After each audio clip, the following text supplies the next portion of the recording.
front of. No. No. Hey, look, you gotta say it. No, Ronies, get that sneezing out before you get on the gram feed. Bro, you can't sneeze or cough in public, dog. It's like a death sentence. Man, listen. Everybody just start looking at each other and then looking at the person. Like, dang, you never felt hated by so many people at one time. Fact. Oh, damn, you coming through the speakers. Hold on 1 second. Hold on. I have no idea. Serious, what up? Or do you have the YouTube up? Nope. I'm just gonna turn that off. Okay. Wow. Hey, can you still hear me? Yes, sir. Hey, no sound effects today. I couldn't figure that out. We ran into a problem. It's over with. Anyway, what's good? Welcome to another episode of UnQuantized podcast. As I hit the air horn saying there will be no sound effects today. Force of habit. What's good? No, I still hear you. What am I hearing you out of? Yeah. Oh, you're playing out of this computer for some reason. I don't even know why. Hold on. Young Fiction, what up? So who we got in here? Who we got? Trap Dancer. Okay, that's a gangster name. Oh, is that what you doing? You don't dance no more. Right. You dancing for the trap? Out here in these streets? Oh, man. That's a gangster there. I feel like you got to be great at the two steps. Your two step got to be mean if you're named Trap Dancer. That's a fact. Who else is in the building that I can't see right now? We got Shakespeare in here. We got Damn One. I believe that's how you pronounce it. Who else we got? Hey, here? bro, Kendall Blue. I just Young Kendall Blue. That's yeah. He's a OG. Oh yeah. He said, "Oh, my first name is Dancer." Oh, that's gangster. Damn, yeah. You probably that's gangster. Trap dancer. The question is, can you dance? I knew a girl. Her name was Winter, but she wasn't born in the winter, and I was so confused by it. I knew a girl named Summer that was born in the fall. I'm like, yo, it's August. Why is it your birthday? It's August. What are we doing? Yeah, you all cap. As I sit here and try to get this sound and stuff right, I had just got off the phone with the homie EA Ski. Always a great conversation. Young legend. As I hit the air horn again, and we don't have any. So he caught a little clip of what we were talking about last week about Jay-Z being the GOAT, and then trying to say who else would it be, and we came up with Drake and Kanye for sure. Mm-hmm. Yeah, and it was good.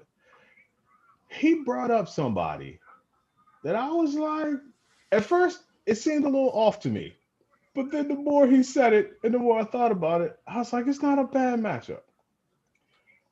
He said Ice Cube. Let me think. Kind of think about it. Yeah, kind of think. So we're talking about in the greatest rapper / business whole thing. So the 5 things I was basing it on was lyricism, impact, being able to do a good song, most hits on the charts, and business as an overall average. I'm not mad. It wouldn't be my top pick, but I'm not mad. I can definitely see how you could get to that answer. Yeah. So if you think about it, and at first it didn't seem like it was supposed to go, but nah, it goes. I was like, okay. Yep. So I mean, think about it. If y'all agree or disagree, just keep talking. I'm trying to fix audio issues in here, by the way. So keep saying Ice Cube has the impact category on lock. That's facts. Especially business wise. Like he got the big 3, the movies he's producing. I'm not mad. I can't be mad at that answer. Dog.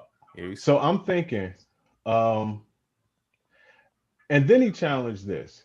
He said that Jay-Z has not had a more impactful song than Fuck the Police.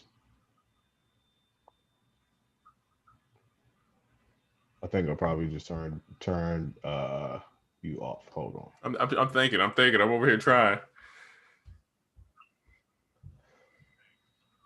Hey, I don't know. You're talking, and I'm hearing you talk, and I still have no idea where you're coming from. Yeah, I hear the echo. See, it's hard for me. I ain't gonna front. It's hard for me with the Ice Cube thing because I feel like it was a little bit before my time. A little bit. Like I understand it. You know what I mean? But when I think of Ice Cube, I think, don't stop, get it. Don't stop. You know, I think of that Ice Cube, not as much as, you know what I mean, like F the Police or whatever. So it's like that didn't impact me as much. You know what I mean? Yeah, that's a fact. I can see it, but I mean that whole NWA, that whole, you know, parental guidance, that whole, you know, all of that, I can see how that could be super impactful. So I'm not mad at that. No, I see where you're coming from now. But yeah, I always tell the story about my mom almost got arrested for buying me that Eazy-E album. So that would put Cube in the game 10 years or more over Jay-Z. So I just think that that's a real good matchup. And as far as business goes, like I said, I don't have their portfolios or nothing like that. I'm just going off the sheer fact of the type of business that I see both of them doing is big business. Oh yeah. I'm not mad. Both seem like good business. I'm not mad at that at all. Yeah. Young Chambers, what up, bro? There we go. Young Chambers, the GOAT. There we go. Sorry, y'all. This joint's all over the place. Trying out a new setup here. We both got new setups going on. Yeah, exactly. So that's the issue. Hold on. Now I got to go back over here and turn back on everything I've already that I turned off. He said Ice Cube's not really considered to be super lyrical, but definitely had an impact on the culture. I don't know if I agree with that because Ice Cube wrote a lot for other people too that we think of as great rappers. Right. You know what I mean? So that's what I'm saying. He is, and once again, it's a better overall average. So it's not like everybody's scoring super high in all of these categories. But as far as impact, Cube may have had more of an impact on the culture in a real world sense, not just like a fashion. Jay-Z definitely had a lot of impact on the culture, but Cube is more like I don't know, like real world hunger, police brutality type of impact. I did. Somebody in chat said that Jay-Z picks the best beats. I'm not gonna front. That might be up there. Jay-Z ear for beats is incredible. Oh, for sure. He doesn't really have that many bad beats that I can really remember. Even when the kid sampling thing was a thing, and I hated it, like the little like Annie and it was the Nas that I know I can't. I hate that song, bro. That song made me want to fight somebody. You want to piss me off? Play any of those. I do not like the little kid song. Yeah, but I mean, I didn't even like R. Kelly. I wish. Oh yeah, I mean that was wrong for so many. It's weird for so many reasons. So that's understandable. It's a little understandable. Too soon? Okay. But Jay-Z, I mean, even his little kid joint was pretty. It was good for the little kid kind of sample joints. I'm trying to think of a bad Jay-Z beat where I was just like, I hate this beat. I don't really have those. Okay. I will say this. Everything up until volume 3, because I did a whole Jay-Z discography on that road trip back from back home. Me and my wife did the whole Jay-Z discography. After Reasonable Doubt, there was a couple albums where it was a little inconsistent. It was you could. I'm not gonna say it was inconsistent, but you could hear the trying. Like, let's use the Phil Collins sample and try to get a club. It's a lot of misses, but like around volume 3 and after, the consistency really set in.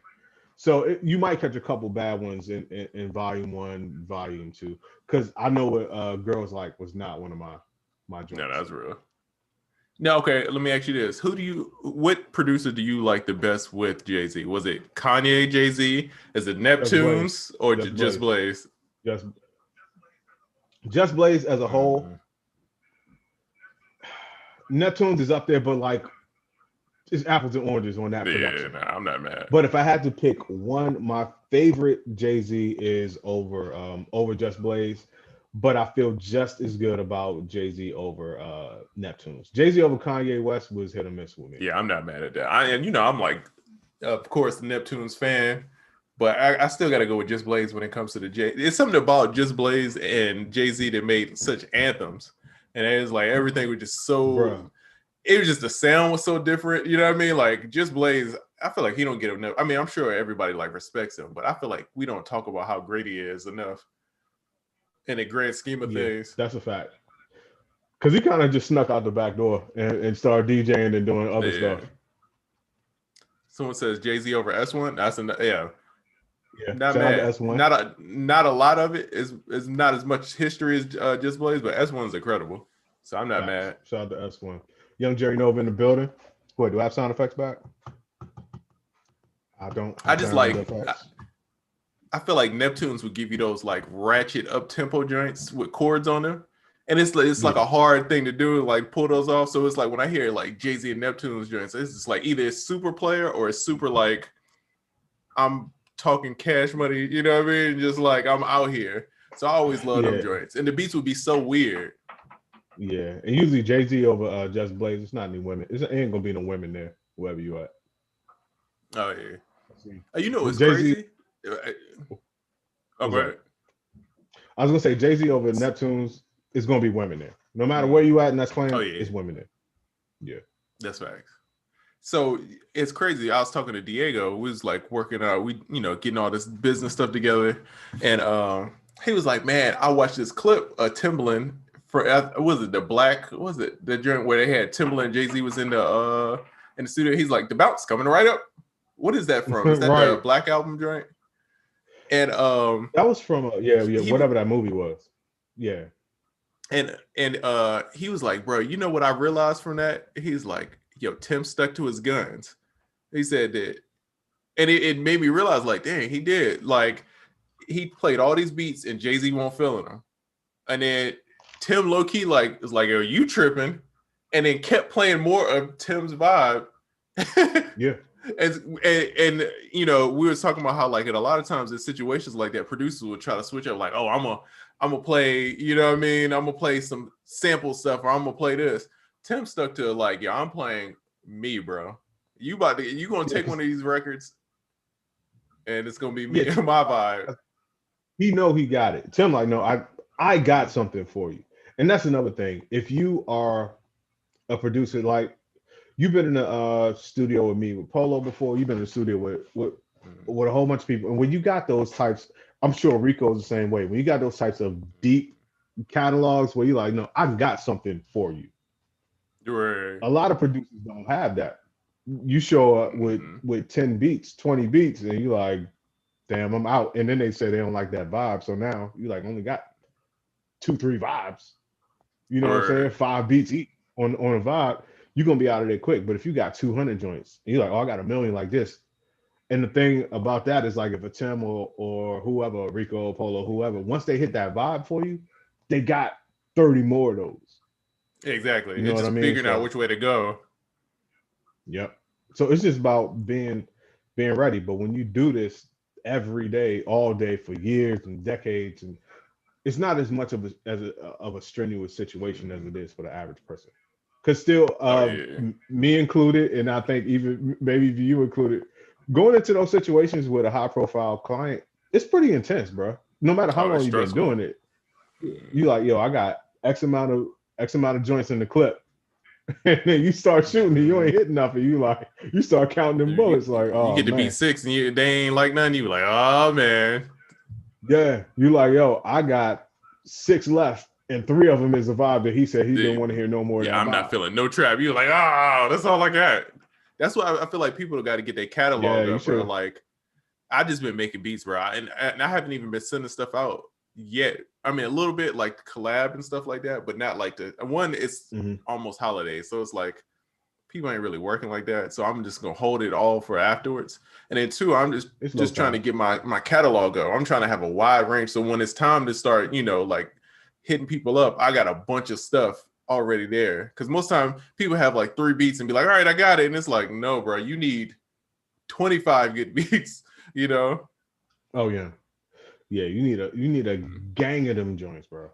You need a gang of good beats. And don't just make, well, all right, this is gonna sound kind kind of counterintuitive. But if you got more than one vibe that you're decent at, don't just stick to the vibe that you like doing. Oh yeah. You know what I mean? Like get a good amount of stuff lined up, because you're gonna have 7 of those beats that you swear are winners. And you're gonna get into a situation, they're gonna be like, yo, the worst thing you can hear is, nah, don't play me no more like that. Right. And you're in a situation where like, damn, they all like that. And you stuck. It's like, all right, session over. You in there for 10 minutes. And you gotta do that walk and share. Yeah. They like, damn, y'all should have kept the Uber running. I'd have been right back out there. And you know what's crazy, from going back to the Tim joint, is that every beat that he played that Jay-Z passed, they all got placed. The Luda joint was Brandy joint was in there with the crazy strings where he's like, that joint is a Brandy record. What else? It was, bro, every beat on that joint got placed. So it's just like, bro, and that goes to show. Well, I was gonna say that also that goes to show, like, just because somebody else passed on, don't think that beat is trash, because somebody else is gonna love it. It's just that you just gotta have a little something for everybody. Facts. Let's see. Beats Music says, Busco pulled up on him. Shout out to young Matty Busco, man. One of the best guitar players I've ever met, dog. Like Busco, you be like, yo, what note is that? He be like, oh, that's just A flat minor chord diminished, augmented, and then he'll play on the guitar, and then put the guitar down, and act like nothing happened. Yeah. Eat some pizza. Busco, you got too many. Skateboard, you know what I mean? Yeah. Too many fingers. He's a 12-finger guitar player. Let's see. Even J Pass on the beat that became the Luda's Potion. Yep, that's facts. Yep. Okay, so and that's what, bruh. And I love how Tim was like, he called him like, bro, you tripping. Like, if you don't like what I'm playing, you tripping. Which takes, bro, one, it takes confidence to do that to an artist. 2, that takes a lot of confidence to do that to Jay-Z. That's like, you got to know that you got something in the tuck, bro. Yeah, but it's also years of relationship there. Like, now I've made hits for you. I know you. I know I got something that you like. It's a bit of confidence there. Mm-hmm. Now, first time meeting, you might be like, all right, let me just switch it up. But Tim is like, nah, bro, I know you. That's all right. I'm gonna go ahead. We only on beat 6. Mm-hmm. I'm gonna find something. And then once we find it, now we off to the races. So I'm gonna play you more. I told you about that studio session. I'm not even gonna say who it was, but it was a studio session, and this producer told a big rapper that basically, you jumped out of an airplane with no parachute. And so what I'm going to do is jump out of an airplane with an extra parachute and save your career.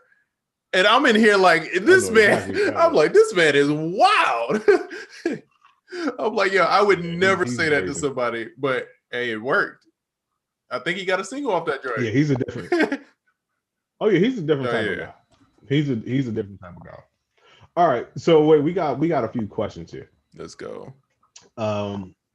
Somebody said, is type beats the only way to market your beats? No. Off the rip, I'm going to say no. No to that. It's plenty of ways to market your beats. I'm assuming you're talking about marketing in terms of getting somebody to hear it and getting somebody to purchase your beats. Right. I'm just assuming that that's what it is.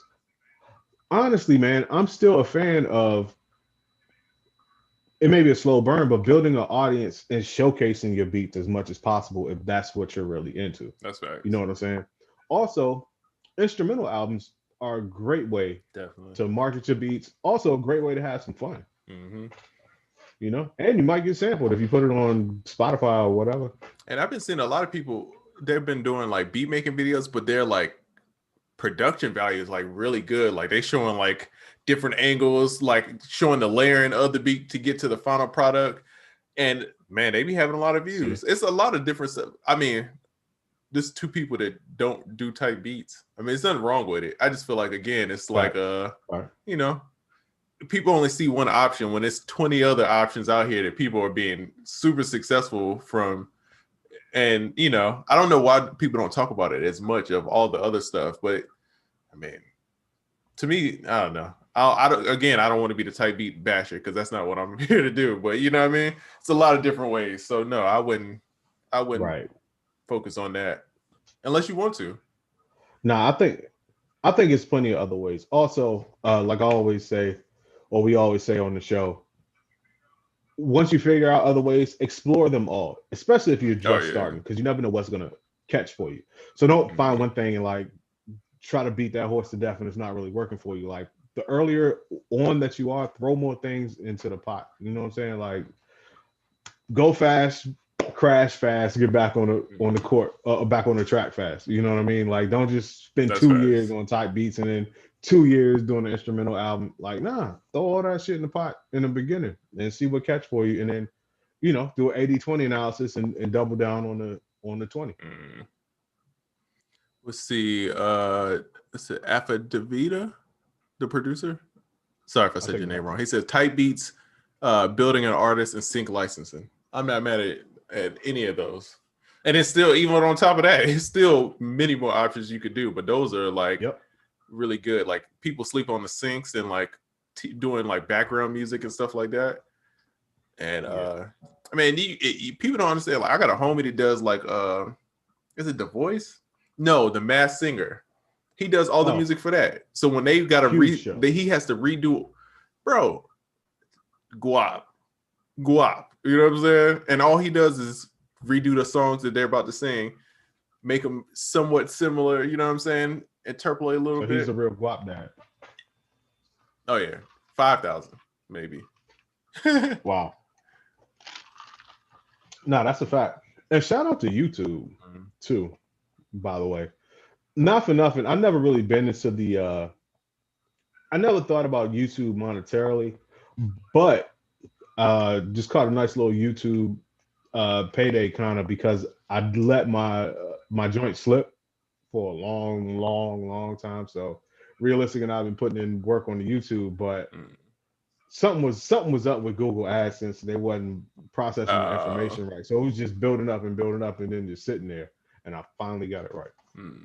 That was one of my things that I wanted to do before the end of the year, is to straighten that thing out and you got to get. Yeah, for sure. But I wanted to get my guy, the end of the year money. So that gave me more motivation. Let me get my guy that bread. And you know what I mean? So it was pretty cool. Now I imagine from here on out, it ain't gonna be as grand of a payday now that it'll come out on a regular basis. But that's only set for a long time. So hey my man, don't buy too many king size Snickers or whatever. But yeah, it's a nice little payday. and it all depends on like your following, bro, because I know people that's in YouTube game. I've had conversations, and bro, some of these people are making 5-6 figures a month, bro, off YouTube. Yeah. But I mean, it's a full-time job. They got teams behind them and all that. And eventually that's how I want to try to work up to. But them YouTube checks be nice, bro. They do, yeah. If you got a decent following. Yeah. Yep.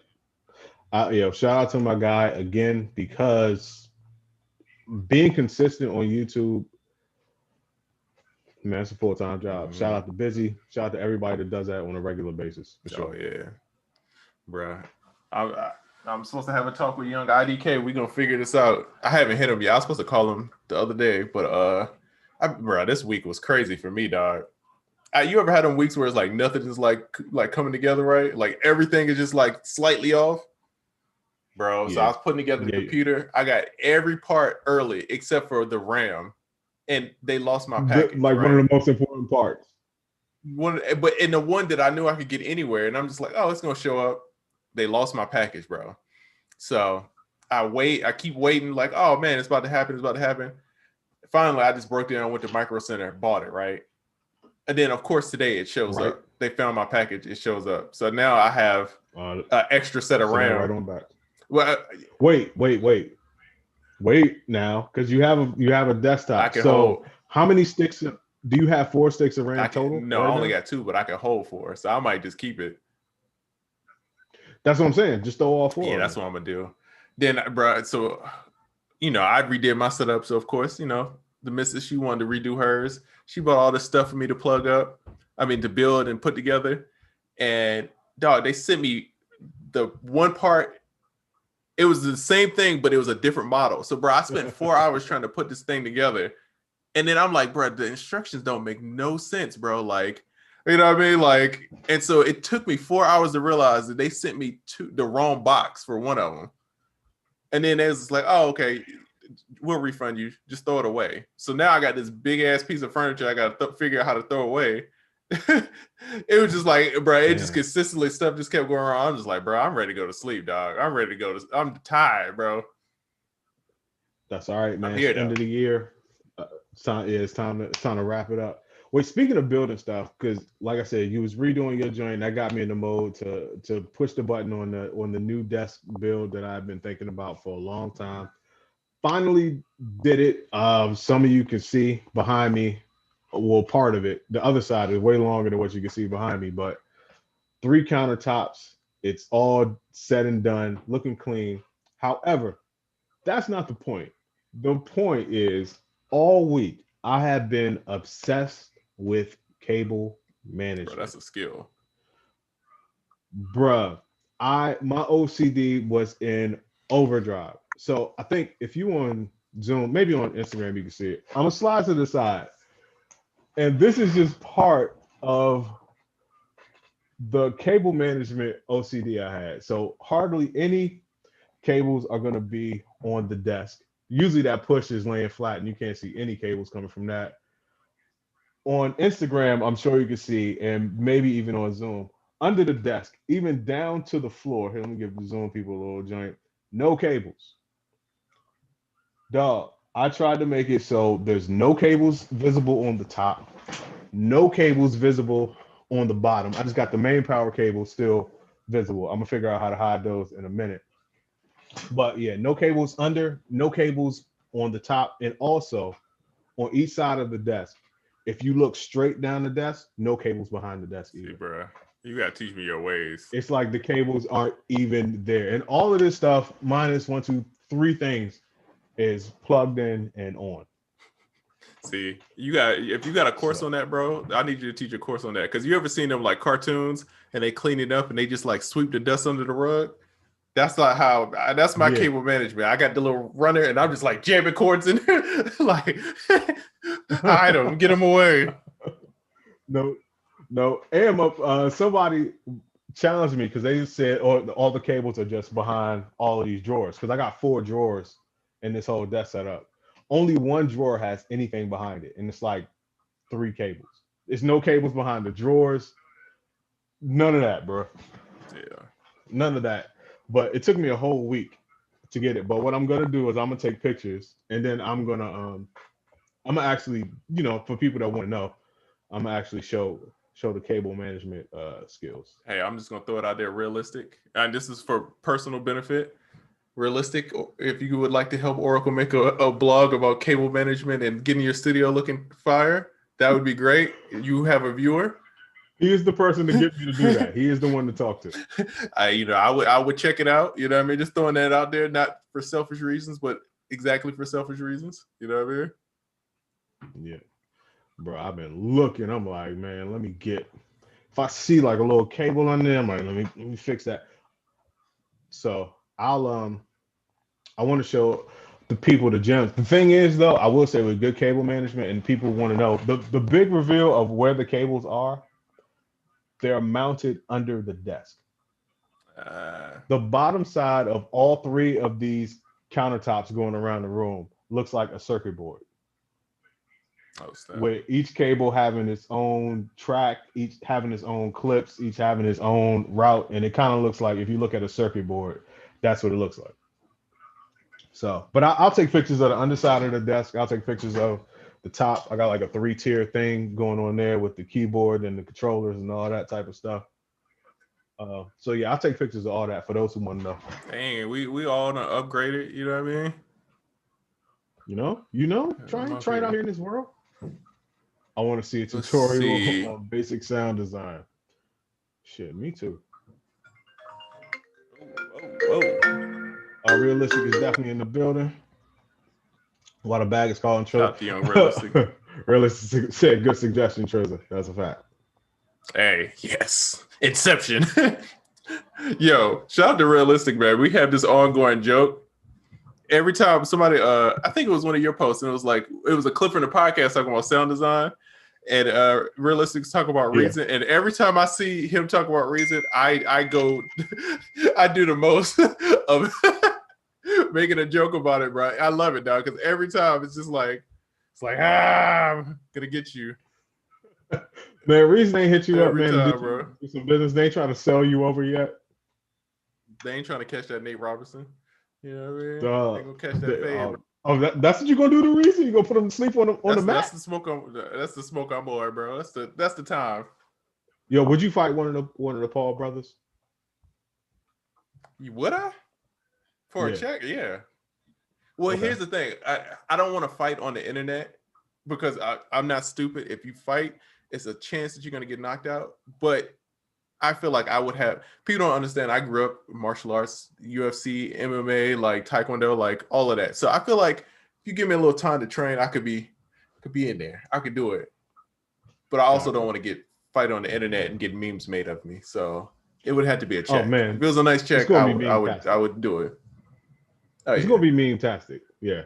So okay, I need to throw a roundhouse. I don't want to stay on this for a long time, but if you knew you were gonna get knocked out and put to sleep in the first round, and the memes was gonna all be of you, Nate Robinson, yourself to sleep the next week or two, what would the amount of the check have to be for you to be like, I'm cool with that? It's gonna have to be something life changing. It's gonna have to be $1 million plus to even. I don't know, right? It would have to be life changing. Yeah, because the thing is you gonna go to sessions, bro, and they be like, they're gonna be showing memes as soon as you leave. Like, you're never gonna live that down. People are always gonna bring up. And it's wild. I was talking to somebody and they was like, you remember when that girl got punched in the face and she peed on herself? No, this happened in 7th grade, dog. And they still, bro, everybody still remembers that. So I know that if you get knocked out on the internet, it's bad, bro. You're never living it down. Yeah, I don't know. My check is going to have to be looking a little diesel.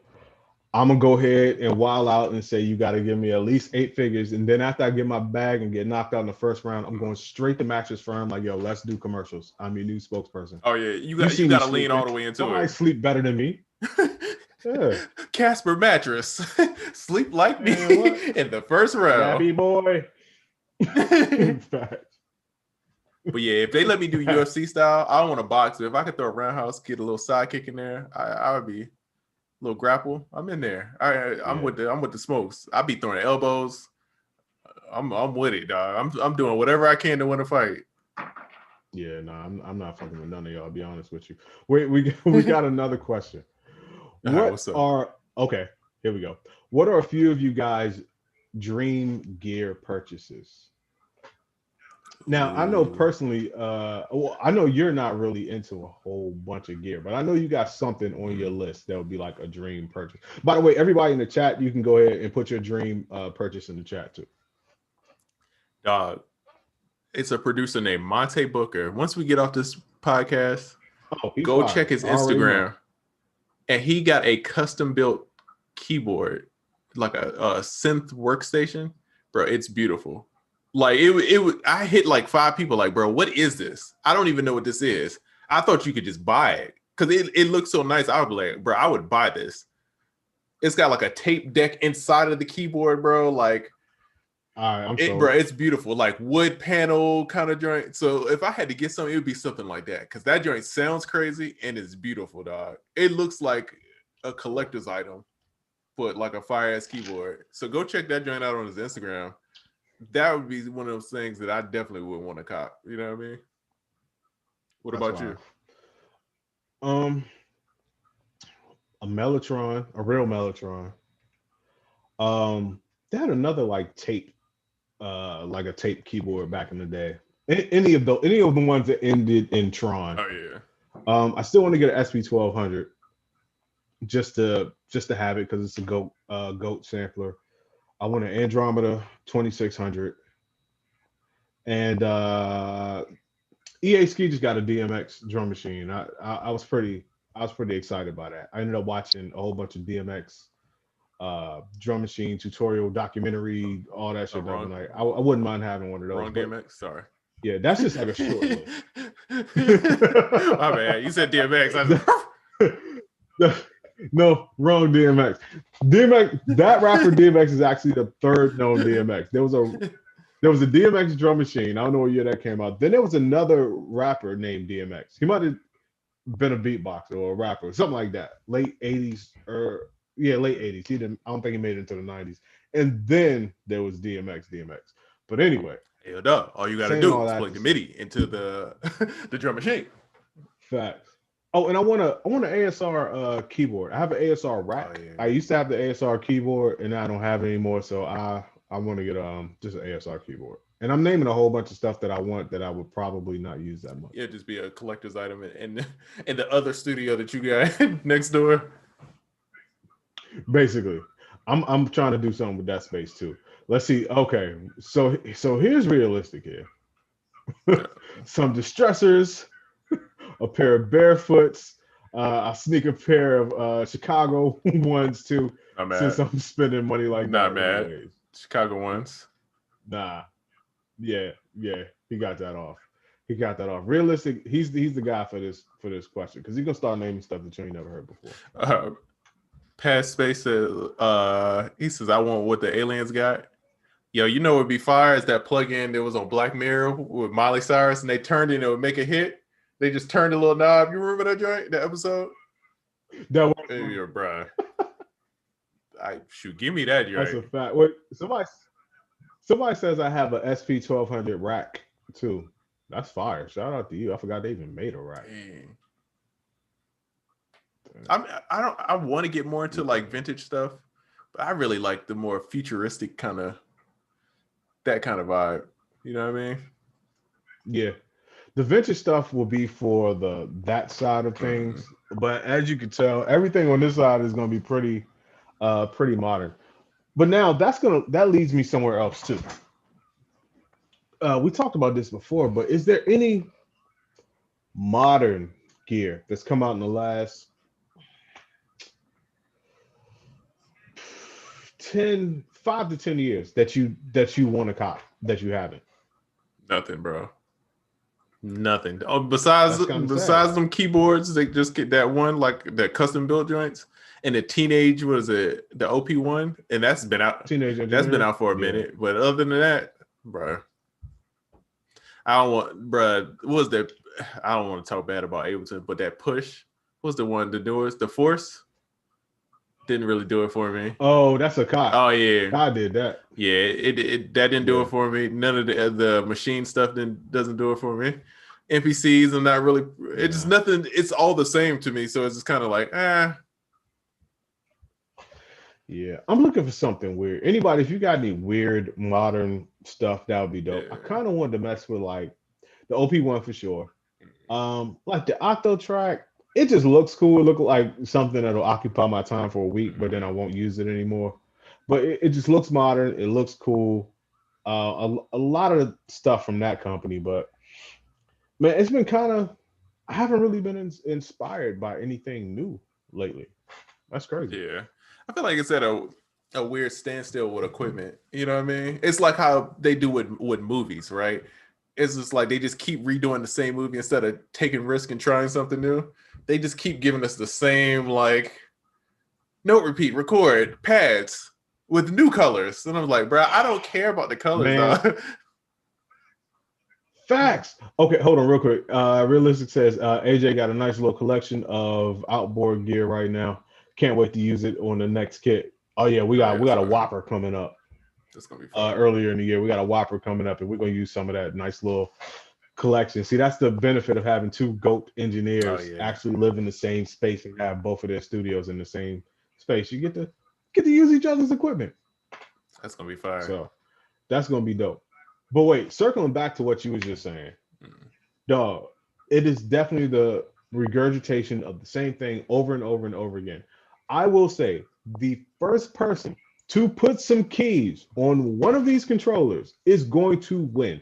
And I don't mean like you know, the MK, what is this over here? Whatever control, the S whatever native instrument, Right. like that's a keyboard controller.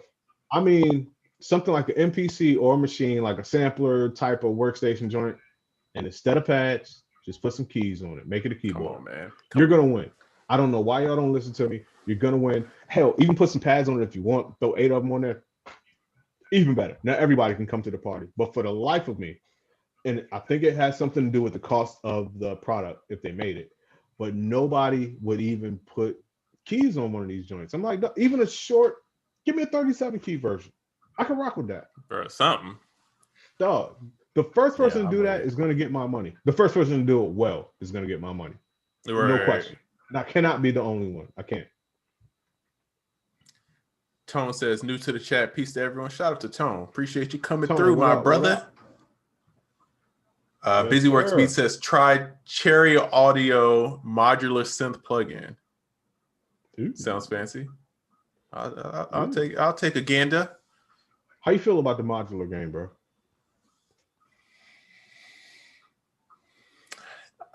You know, now I'm more into like effect stuff, so I'm not focusing as much on that. I'm not mad, but I just right now everything I'm looking at is effects and just what different effects can I get, and that's what I'm kind of focused on. So I'm not mad, but you know. No, I realize modular is not for me. It looks fun, but 80% of the people that I see in our community, which is not really known for being the most modular community, but in our community, 80% of what I hear people doing with modular stuff is awful. Oh, it'd be hella weird. Yeah, it's kind of like the art. I don't think you can see the art on my wall, but it's kind of just splashed together colors. You're like, no, it's art, but it's not a drawing. Modular is just, it'd be a lot of bloops and bleeps and blips. Yeah. But it never has enough structure for me. Now there are a few people that I know personally that do it well. Ski Beats got into modular stuff, and he does some pretty good stuff. Flux has some dope stuff too. He's like a super duper modular guy. But for the most part, man, listen, I went to a whole modular workstation where people was doing their thing. Sound like a C-3PO orgy in that joint. It was terrible. It sounded like the unreleased Yeezus tracks. You know how that Yeezus joint is just like, yeah, I'm cool.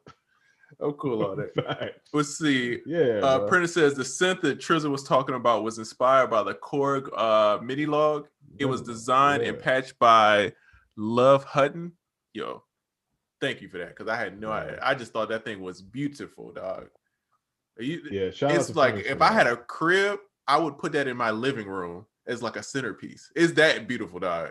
It's a fly ass keyboard. I gotta check that out. Yeah. Is that what Monte Booker should sound like? It sound, bro. He's incredible, dog. He's fire. I need to build a tape deck into something. I haven't had a tape deck built into anything since my '97 Maxima. Back in the day, joint. Yeah. Oh snap! You ain't playing. Yeah, what y'all know about the '97 Maxima? Gold boy. Drove that joint till the wheels fell off. Let's see. Do you think if Tootsie Slide has an original beat, everything Oz touches sounds fresh? Yeah, I think he just got his pulse. You know, he around one. You got to think it's a group of Oz, OZ, or whatever you say his name. He's around Boy Wonder. He's around Vinyls. He's around. It's a group of them, and whenever you're around a bunch, you're already fire, and then you're surrounded by other people who are super fire. Your progression is gonna get crazy. The stuff that y'all start coming up with, because everybody's like figuring out one thing, and then you teach the next person, and then they're gonna figure out something else and teach the next person. So I just think he's just cold, bro. I think that's all it is. Yeah, it's greatness. It's greatness building on greatness. 10,000 plus hours. Yeah, that's a fact. Whole bunch of goats in the room. Yo, is Diddy the goat herder? Is that what he is? He's a goat herder. Some people are goat herders. I'm not mad at that. Quincy Jones was a goat herder. Yeah, I'm not mad at that. Yeah, you just get a whole bunch of goats into a confined space and let them goat out. Let's see. Someone asked about Kid Cudi's album. I haven't had a chance to listen to it. But hey, I'm a Cudi fan. I'm a skateboarding, bathing ape wearing emo kid at heart. So, you know, the only thing I was about to say that's your man. Yeah, only thing about Cudi is sometimes I got to be in the mood, bro. Because Cudi will give you either it's like super turn up happy music or it's gonna be the most emo. Sad, Yeah, bro. and I'm just like I don't feel like feeling like that right now. I'm cool. That's why I never really got into Cudi, and I know he's dope as an artist because so many people like him. But it seemed like every time I hear him, it's wrist cutting Oh dope. yeah, And I was like, I didn't really come here to slice and dice. I came here to smile. yeah. And it just always sounded like, yeah. But I love Cudi though. Shout out to Cudi. I'm glad I think he's putting out 3 albums this year. Yeah. Good. So. Good. Oh, are you excited that Pusha T he confirmed a Kanye and Neptunes produced album? Will you be excited about this? I am super excited. I'm excited to hear. Okay, first of all, I'm excited for this album on a production level more than anything else. Shout out to Pusha T. I'm super excited to hear Pusha T album, but Pusha T is the key to this because it's Kanye and it's Neptunes. That within itself could be anything. But it's the particular artist that they're doing the album with that guarantees me I'm going to hear a certain type of sound or a certain type of vibe. And that's going to be my vibe from both of them. Because the only album that Ye did not mess up to me in that whole fiasco of releases was the Pusha T album. Yeah, that's right. I'm always excited to hear Pusha T. Every time somebody does something for Pusha T, it's always super hard. When I make beats, a lot of times I got Pusha T acapellas going on because it's easy to make beats too. And there's a million Pusha T acapellas on the internet. No, that's real. I want to hear like the Neptunes make a beat out of like Home Depot. It's just mad like light switches and beeps and bloops, and it'd be like the hardest beat ever. Like that's the stuff I want to hear. I just want to hear that is like I just want to hear like a random chord progression come out and then it's just random like sampling just dumb stuff. And you'd be like, bro, how did they make this a hit? And then Pusha T rapping about cocaine. C3PO orgy. Yeah. That's a great combination, right? You know what I mean? The cocaine flow over top of beeps and boops. You know what I mean? You in there. Dog. Pusha T is the only person that can get he has the most incriminating cocaine drug dealer bars ever. But with him, it's like, nah, it's like watching it's like watching Al Pacino play Scarface. You're like, nah, I don't think anybody's gonna investigate him. This is clearly entertainment, but man, this is over the top action, and I'm here for it. I miss that too. I miss musicians, artists, rappers, whatever you want to call them, entertaining. Like, because I like bars. I like to hear people talk about some gutter shit a lot of times. But you don't have to live that life for me to enjoy your music. No. Go home and be a great dad, pay your taxes, all of that. Just entertain me. I'm not counting on you to be a real drug dealer. And the people that are counting on you to do that, stop listening to them. Because way too many of y'all are really going to jail because you're really doing the crazy shit that you're rapping about. And if you are going to do that type of stuff, then stop rapping about it. Pick which one brings you the most money and the most joy. Stick with it. Stick with that. Do both, bro. And stop going on Vlad TV and then talking about all the crimes. It's like, bro, why do y'all go on podcasts and interviews and talk about the stuff? It's crazy to do. His name's Black Zach. I just did a record. Me and Rico did a record on his project. And I felt like they tried to set him up, bro. It was like, it was an Adam 22, I think, No Jumper. He's like, you wearing a lot of blue, man. You done with the Crips? He's like, bro, I just like the color. And it's just like, he just kept asking him. He's like, oh, so you're hustling a whole lot, He's like, bro, like, I'm just working, dog. Like, what are you talking about? Like, the questions were set up and he answered them perfectly. Like, bro, why are you trying to? But it'd be so many of these rappers, they get on there and be like, yeah, man, so we was moving this, we was doing this. And they're like, bro, why are you on a podcast? Like, they're not going to pull up this clip and use it against you. Dog. I don't know who put Vlad here, but it was not for the betterment of this community. Not at all. And y'all need to stop sitting on that dirty ass couch and incriminating yourself on YouTube week in and week out. Do you know how many people have been locked up, investigated, or just sheerly harassed just for being on there? And he ain't trying to save you. He gonna go straight to it as soon as the cameras come on. So how many people you killed? Not have you killed any people allegedly? No, how many people you killed? Yeah, he's wild. What are we doing? What are you talking about? I'm being there like that Dave Chappelle skit. I plead the fifth. Fifth. It's right. He says, I think Adam 22 and Vlad are the police. Hey, I'm not. Hey, not mad. Yeah, I ain't gonna lie. They're doing. If they are, they're doing horrible undercover jobs. Oh, you know, this they definitely gonna show up to your trap house talking about, I want to buy 2 drugs, please. This is a good topic, bro. Have you noticed it's been a trend of everybody selling their catalogs? Yes. Well, first of all, did you hear the biggest one yet? Okay, I don't know. Okay, well, who are you talking about? Who are you talking? Well, you know, Lil Wayne just sold his catalog. That's not who I'm talking about. I didn't know that. Okay, so yeah, it just had. I think it just like the news broke like earlier today. $100 million for his masters. Dog. Everybody's selling their catalog in this streaming age. The one I heard about was, Prentice just typed to Bob Dylan. Bob Dylan's joint is going for an estimated a little over 300 million. Hey, bro. And apparently that's the biggest payday so far. Because Babyface sold his. Let's run it down. A few people sold there. So Babyface sold his. Mustard. Bob Dylan sold his. Wayne, Mustard for sure. The Dream. Yes, The Dream. He was one of the earlier ones. Mm-hmm. Listen, I'm not gonna front, bro. If you approach me with 300 million, bro, you can have. I'll make some new songs at today, 79 years old. Y'all want to? I'll make some more. It's cool. You can have them. 300. Yeah, you got it. He don't have to make no. He is 79 years old. Man, he doesn't have to make a damn thing. They deserve it. Yeah. I'm not.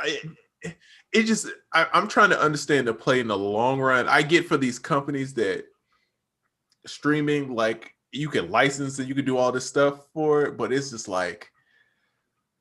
I'm trying to understand from the rapper and the artist point of view of what's the benefit of just cashing out so early. You know what I'm saying?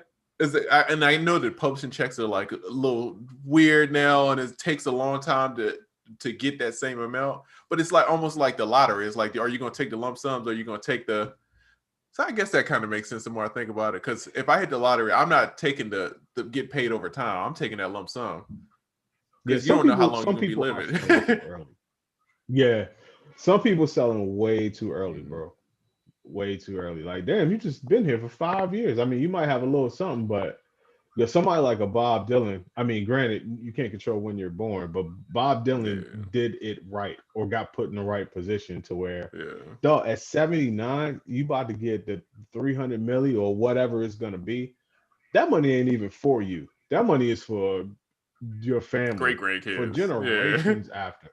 Yeah, I mean, well, unless you got just like 2 or 3 assholes that could really mess it up, but that even that's a lot of money. I'm sure he already rich. Yeah. You gotta try hard to mess that up. Yeah, Stevie Nicks sold her catalog for a little over 100 million. I heard 100 or 80 million, something like that. So Frankie Mac says, leave the catalog to the family so they can eat. I ain't gonna front, bro. You give me 300 million, my family eating, bro. That catalog could go. I mean, that's a fact. At a certain point, you know what I mean? It's just like, it's a threshold of amount of money that, hey, man, it ain't gonna get no better than that, bro. How much are you really holding out for at the end of the day? Yeah. How much is your catalog gonna make you in your lifetime? 300 million is gonna be hard to beat that, bro. That's a lot of. I mean, over time, it might make, your family, but having that lump sum that you could do other stuff with and invest and do all that stuff, hey, bro. 300 million is 300 million. Yeah, I ain't Yeah, gonna. It's people out here signing. Count me in. There's people out here signing record That's deals about for how much you gotta pay me to 10,000. fight one of the Paul brothers. 300. 5. Yeah, but I will say, you know, it's After like it's people selling. That's for sure. People signing record deals for the 10,000, bro. So it's like I can't be mad at these people for getting the bag. You know what I mean? I want to understand why it is. And I heard about the dude that's actually buying them. Yeah. And the dude that's buying everybody's publishing, he used to manage like Lady Gaga, Beyonce, forgot his name, but he was like a manager and then started this like venture capital kind of thing and then starts buying everybody's. So he knows something. He knows something that we don't know. And these artists understand something. So I'm not. He's going to be the guy that buys everybody's catalogs and then makes it okay to play everybody's music on Instagram. That's his goal, I believe. It's like it's all good, guys. I own it all. You can play whatever you want. Yeah, bro. He said, "Oh, the families messed up the catalog. I seen it with Michael and Prince. That is a big fact, bro. It's. Yeah. I feel like it's easier to just be like, here's some money. Y'all do what you gonna do." Yeah. Rather than a catalog and controlling the image and all that, it starts getting weird. Well, when it comes to the catalog, it has the same value as the money, but there's a different skill set involved with knowing how to handle a catalog. Not saying that knowing how to handle 300 million is an easy thing to do. I believe it's not, but handling $300 million worth of catalog, I believe, is probably going to be a bit more complex. And if I'm not in the music game, I'm just family member, executor of the will, whatever. Yeah, go and give the money. We could figure out and find people to help us handle this money better than we could find good or trustworthy people to help us figure out what to do with this catalog. And it, like you've seen it, like Eazy-E's daughters couldn't get the sample cleared from their own day. It was like Aaliyah's music isn't on a lot of platforms. Like it's all these like weird family controlling the catalog things, which makes it, you know, it makes it interesting. Yeah. Shout out to everybody that owns their masters, whether it's all of them or a bit of them. That was another point that EA Ski brought up in our Jay-Z versus Ice Cube conversations. That Cube, not to say Jay-Z doesn't own a lot of his masters, but Cube owns a lot of his masters to the point where he could just sign off on stuff himself, and he ain't got to check with people, and that's pretty cool. That's pretty good, and ownership is definitely key. Definitely key. What's that company? It's a company now, and you could sell your royalty like percentage. God, can't think of it. They hit me like, "Hey, do you want to sell some records?" And I just didn't. I chose not to. I thought about it though.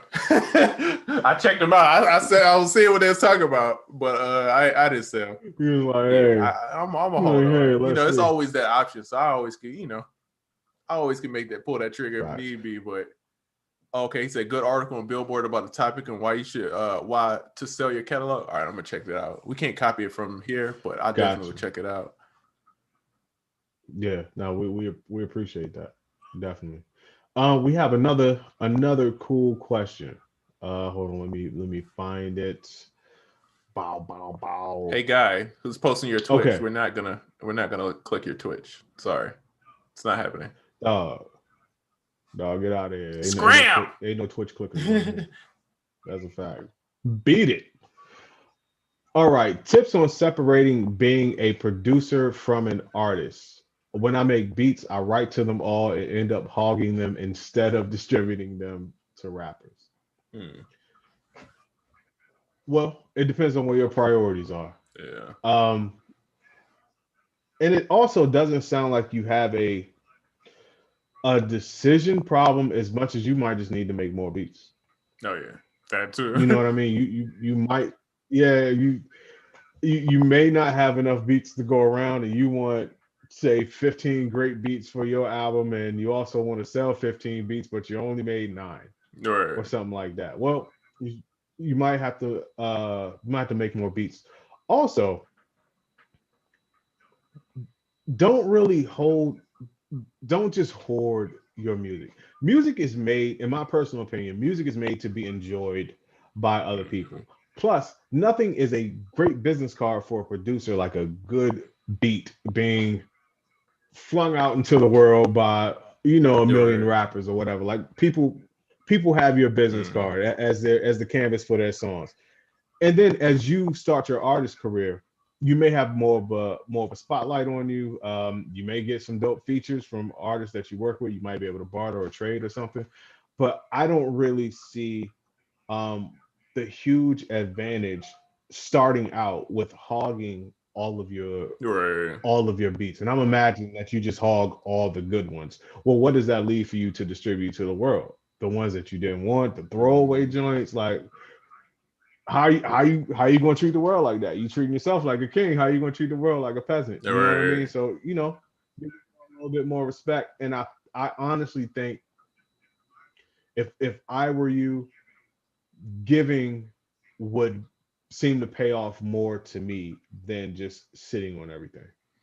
And I feel like it's Oh, missing. crazy. He's missing an opportunity. If I could, I write, but I don't consider myself a writer, right? You know what I mean? It's just like casual. If I come up with a hook, but if I was Cam, right? Cam Wallace, perfect example. Rapper, can sing and can make Mhm. beats. He's out here. Yeah, you If can. he's not keeping it for himself, he's gonna give you the hook and sell the whole thing. So it's still you being a rapper.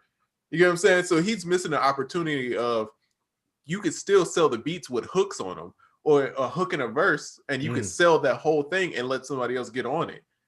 I mean, that's what the placement business is selling songs. You get what I'm saying?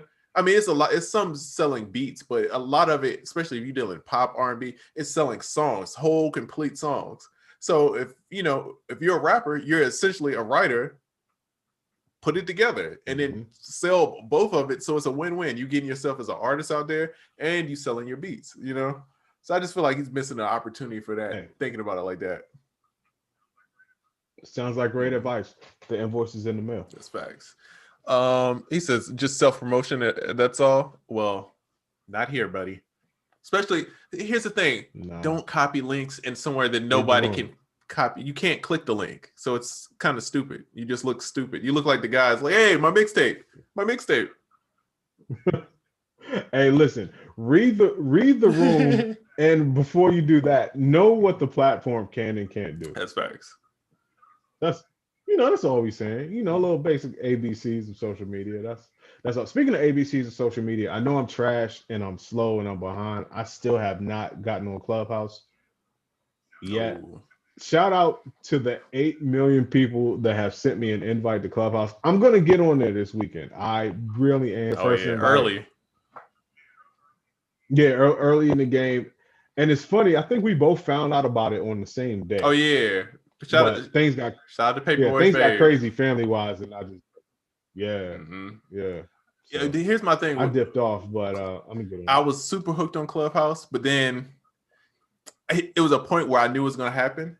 Of too many people were going to start getting on, and it was going to start getting saturated. What made it cool for me was that it was so exclusive, and it was hard to get in. Like if you had a Clubhouse thing, it was like people were Yeah. buying memberships, like the invites at one point. People were spending like $1,000 to Jeez. get in Clubhouse. That's how exclusive it was, and we were kind of early, so it was like great. Now it's a little more Yeah. open. You know what I mean? So it's like it is some little riffraff in there. It's not as TED talky as it was. So I've been off of it a little bit. It'd be some wild rooms. Like, Mm. I'd be like, bruh, I see somebody say Clubhouse is going to get foreclosed. I thought that was hilarious. Damn, I wish I had the air horn Yeah. hooked up. I'm not going back there to mess with it, but that's a good one though. Yeah. I wish I would have thought of that. But yeah, it's still good information, bro. It's like beat battles.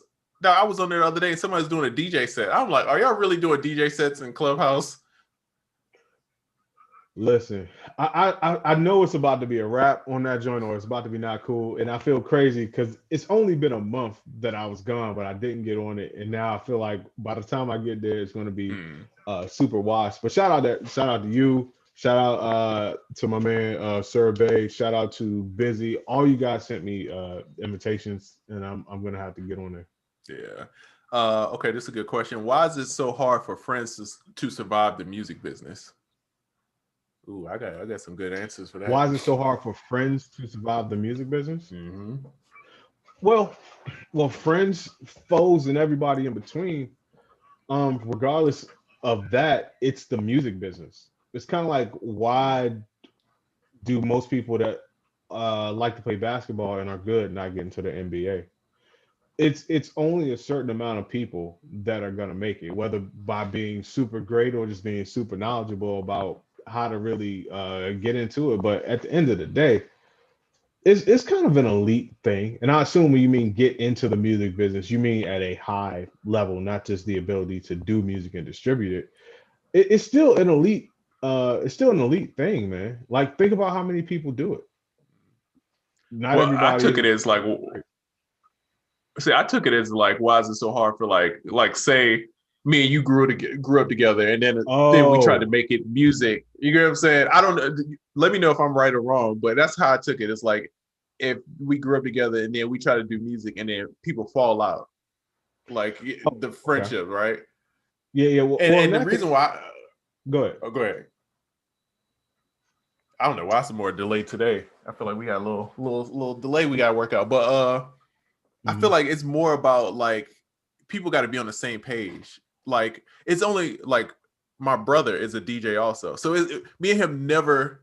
We always had the same common thing because we always had the same work ethic since we were kids. You get what I'm saying? And he's all killing a DJ, but we produced together. You know what I'm saying? So we never really had that difference of work ethic, right? And then, but a lot of people that I grew up around, I'm telling them that I'm trying to make these huge records and doing all this stuff, and these people didn't believe. Either they didn't believe me, or when I started doing it, they got jealous of my success, right? And so it's like we kind of grew apart. And now, if I look at all my friends do the same thing, and we all have somewhat of the same goals. So if you're around people that don't kind of have the same values that you are, it's going to be a disconnect, no matter who you are. You know, family, friends, whoever. If you're trying to work towards something and they don't see the vision, you're gonna have a fundamental issue. But like Oracle, that's, you know what I'm saying? This is my dog. You know what I mean? We think. I mean, I don't want to say we think the same, but we got the same Yeah, visions. You know what we're I'm saying? Same aligned on a lot of stuff. aspirations. Busy. No, I talk to Busy all the time. Same visions. Diego. You know what I mean? All of us, we all have, even if our goals are different, we're all on the same page of like, yeah, we out here, we trying to get it. We gonna help each other. You know what I mean? And whatever it takes, we gonna figure this joint out, right?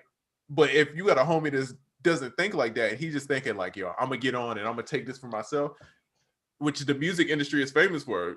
The music industry is famous for divide and conquer. It's famous for like, we're gonna take this one person and we're gonna work with him and leave this other person. But you gotta, you know, I had the right mindset that I'm gonna keep this together and this is gonna be the group and this is how we're gonna do it.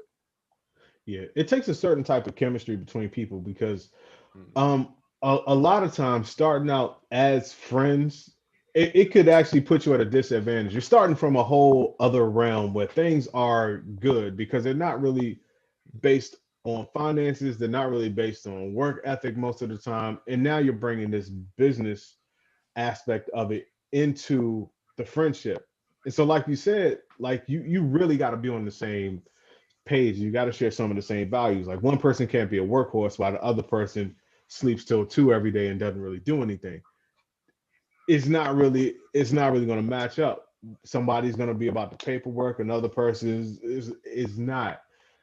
And then honestly, man, one of you or two of you, depending on how many, may just be way better than the other one. And that's, I guess, where the jealousy and all that type of stuff comes in. But there's so many variables to why just two people working together can't make it in any industry. Sure. Chemistry has a lot to do with it. You and I have really great chemistry. Me and Tech Beats have really great chemistry. Me and a whole bunch of people have really great chemistry, but it's a whole bunch of people that I don't have good chemistry with. But I tend to just, I work with, like me and you, we've done business together for years now. Right. We friends, we do business, and that's not for nothing. I don't take that for granted because that is a rarity that people could be as close friends as you and I are and do business together for years and years and years, and it always be good. Everything always turn out dope. Right. No, it's it's really rare, and it sounds like a great idea, and you want your friends to be on the journey with you, and y'all want to make it together and park the yachts next to each other and all that. But just it's like dating a woman. Y'all could be the coolest boyfriend and girlfriend, but until you live with that person for at least 3 months, yeah. you don't really know what's cracking. And once you get into that type of that deeper relationship with finances and all these other things come into play, things could get kind of funky. It's no different than friends getting into business together. Especially, man, I'm telling you, the music industry, that success is a little different, man. It start going to some people's head. Some people don't know how to deal with it. And I feel like everybody has that little moment. I know for a fact I had a little moment where I was like, I was feeling myself. I'm like, oh, I'm out here. Then I got humbled real quick. And then it made me look at it different, you know what I mean? And then I feel like ever since then I've been very like, all right, like I don't count any. No, someone will cut a record, like I got a call, like, oh, they cut the record, bro. I try to act like it's not even there, right? No matter who the artist is, I just try to. I'll talk about it to like 2 people, and then I act like it's not there, because you'll get your hopes up, and then it's such a letdown when it don't happen. But then when it does happen, it's such a high. But it's like I don't want that to change what I'm doing. I'm focused on working and getting better, right? Mm-hmm. And if your friends aren't on the same thing, then it's gonna be a huge issue of one person carrying the weight and then the other person not doing nothing, or you know what I mean? Like this person's getting shot and the other. And you know, it takes a certain kind of person not to get jealous of certain stuff. If one person's doing good, you got to just be there to support. You know what I mean? And be the homie, and then wait for your time. You know what I mean? Get in where you fit in, or change something. That's facts. How am I said? What happened to the Diego competition? It's announced on my Instagram. It's yeah, you announced that winner. today. I meant to do it earlier this week, but shout out to Diego, bro. Diego had 6 records come out today, bro. Today. Jesus. Hey, yo. So first I had to catch up with him and work out everything, and then I was so busy this week. But yeah, the winner's announced. Shout out to him. Got a keyboard, about to collab with Young Diego. And then we're gonna do another giveaway. Oracle, we'll talk about that. Diego want to do a giveaway, so I'm like, we can make that happen. Yeah. Okay. Oh, for sure. Yeah. This is a good question. How have you been humbled in the music business? Oh, bro. Wait, you got a story, because I'm trying to pick through my many stories. Okay.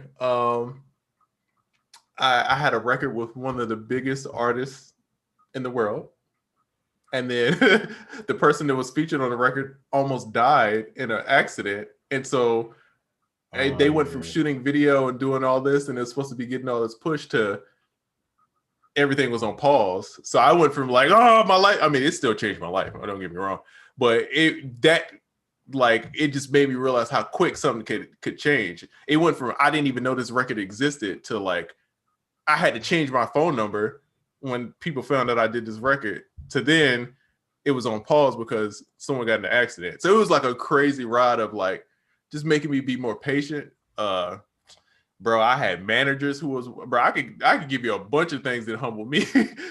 Bro, I had managers that was wild back in the day, and like people hated him, trying to like kill him, and me not know. I'm young, I'm like 20 years old, bro, not knowing any of this stuff, and I'm just like riding with dude. I'm over here like in sessions, and it stunted my growth as a producer because people wouldn't deal with me, you know what I mean?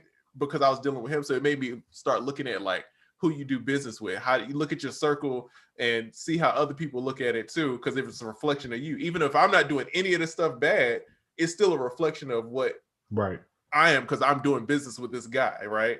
And man, I feel like those are the top 2, but I could probably name you about 20 things that I'm just like, all right, cool, I gotta recalculate. Man, damn. Okay. I think for me, it's the one time I super flexed over a percentage. And it's not that I flexed over percentage. I felt really entitled to something until I'm like, yo, I did X amount of this. Right. I worked my ass off. I did I did the everything here. I did the all here, and blah blah blah. I was on my shit, on my high horse. And then someone really broke down to me the amount of shit that it took to make that thing a success. And after pointing out all of those things to me, I realized that for my contribution as a whole to the whole, I actually made out better than I would have thought I should have made out if I Right. was in the other person's position. And that really just humbled the shit out of me because I'm like, well, my biggest thing that I stood on was like I made the beat. In certain instances, yes, you can stand on a pile of high horses with that argument, depending on where the beat went, who was on it, what it did, and how. That's where I got the game Right. fucked up. I'm like, yo, I did this beat, but it was like mad features on the beat. Who got all the features? Who paid for the studio Who time? made the Who play? got all the clearances? Who just made the play in general? That song went here, went there. Who made the plays to get it spun? Radio was the thing. Who got it spun on radio? Who got it on this award show? Who got, all of that stuff? And I was just like, damn, after the 600 legitimate things that are listed in front of me, and I'm clinging on to 3 or 4 things, while they were major contributions, I was super wilding in that whole thing. I was like, I really kind of felt like an ass. And that taught me 2 things. Number one, make sure you can see the whole field before you talk about what your contributions were. And number two, just dial it down. Right. I'm usually a dialed down logical person. I was on one at that point Right. because it was some finances involved, and I really like, yo, you need to really dial it down because you don't got all the Right. facts. So yeah, that was like my major humbling experience. And I feel like every producer goes through that. It's at some point you're gonna go through the splitting the publishing argument, and you're gonna feel like you like need more. It was weird, bro. When I started like working with Rico, I'm not gonna front. At first, I thought it was so weird, but everybody, if you work on a record, everybody splits it even because he don't want fight. He don't want you to fight. So it's just, if you on this thing, it's even, right? And I didn't understand it being young, but I get it. The more I'm in the industry, I'm like, oh, I get it. Because you don't want people will argue over 5%, bro, and stop relationships, friendships over the smallest piece of publishing. Yeah. So that's why it's like everybody that I work with, we all have this understanding of what's the play. Long as it's fair, let's run it. You know what I'm saying? Like I'm not tripping. Right. I'm not gonna fight you over. I'm not gonna fight Oracle like, yo, I did the hi-hat, so I need a little bit more percentage than you. It's like, no, we're gonna 50-50 this. If we gotta bring somebody else into this play because they finesse something, cool, we're gonna cut them in. I'll take, we're gonna take the hit, cool. But we're gonna get this record out and we off to the next one. That's the way now that I think about everything. It's not about one record and trying to penny pinch everything. It's about the grand scheme of stuff, Yeah. No, it also, people got to stop being out here going back and forth over nothing. Like it'll be a song. Say you and your homie do a song and y'all gonna just put it on whatever. Mm-hmm. Don't go back and forth about 5% down to the last 5%, and it's just like a throwaway song that y'all throwing on Spotify. Now, something could come of it. I know all that, but you never know. I see a lot of people. Some songs are major, some placements are major, some placements are just placements. And I see people fight like it's tooth and nail for the last 2.5% on a song that, like, let's face it, at the end of the day, ladies and gentlemen, this song is not really gonna go. You know it and I know, but people get so locked into their entitlement that they'll fight over 2.5% of this song by Young Neighbor over there or whatever. Like, bro, nobody's gonna even play this joint. So just watch the relationships that you could be burning over nothing ass songs. For sure. And right, it's been times where I ain't gonna front. I've gotten splits that people looked out for me and gave me a higher split, even though I shouldn't have. I probably did one little tweak, and they give me like a dumb percentage just off of the strength of like having a good relationship. So it's like I try to put the goodwill out there, and hopefully it comes back. That's the way I look at it. Like I'm just gonna keep putting goodwill out, try to do good business, and hopefully it comes back to me. And that's the way I try to look at it, and not, don't fight over the little petty stuff, man. It's about the big picture. It's about getting 50 placements and getting plaques and all that rather than getting one placement and I got 25% rather than 20%. Nice. Last year, I made about 4 new friends instantly because there was a song that I was a part of and it had quite a few people on it. And it was, sometimes you get into those placement discrepancies over email. Okay, guys, there's a claim, and then now we're 2.5% over, so someone's gonna have to relinquish a certain, them joints. And so it was one of them songs. It was a decent enough song. Right. It was major artists I remember involved. This. But I was like, the 2.5, it's just among like 12 people to divvy up this 2.5. I'm like, I'll eat the 2.5 because it wasn't a big deal to me. Instantly 4 great friends out of that relationship because everyone's on the email. So as soon as the email went up, hey man, that's cool, blah blah blah, and I ended up starting great relationships with people just for giving up that little funky 2.5%. That's facts, man. Listen, that's facts. Giving, man. Giving will take you a long way. Let's see. Okay. He has 2 questions. He says, did you ever check out SpectraLayers 7 Pro? I did not. What about you, Oracle? I did not as well, but I need stuff to do over the weekend. Could you please remind me? And then he says, what are the sample rates and bit depths of the samples on sample packs? It's a good question. Okay, I know that is a really. I knew you was about to. Now, I saw your eyes light up. He's like, ah. Well, listen. Here's the thing. So from here on out, SoundOracle.net, it's going to be 44.1, 24-bit. For the longest time, though, I did 44.1, 16-bit, and the only reason why. I blame all of you Logic users. It's the dumbest reason. Ironically, dumbest reason or dumb as reason? Both. But no, for the longest time, ironically, EXS24, which is a sampler that comes with Logic, did not read 24-bit samples correctly. So when I first started, way back, Oracle Pack 1, which is the first sample pack I put out, Oracle Pack 2, blah, blah, blah, blah, blah, they would be 16-bit because I kept getting customer complaints that when I load them in the EXS24, they just play outrageously loud and distorted. It took me like a week to pinpoint the fact that it was only Logic users and it was only people using that. And for that reason, I did 16-bit for the longest time. And personally, I come from a 16-bit sampler type of background. I didn't mind 16-bit, but now, and for a while it's 24-bit. That's what we're rocking with. And I don't know if EXS still has that problem, but that's just tough, man. I can't penalize everybody else just because that joint doesn't. Yeah. Okay. Did a woman ever get in the way of success in the biz?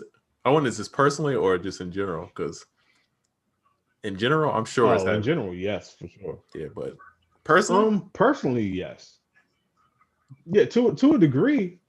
Yeah, I've been in quite a few instances where I may have been with somebody that, and granted, I had probably nothing at the time, nothing substantial to warrant why anyone would believe that I should be doing this, other than the fact that you just thought I was good at it.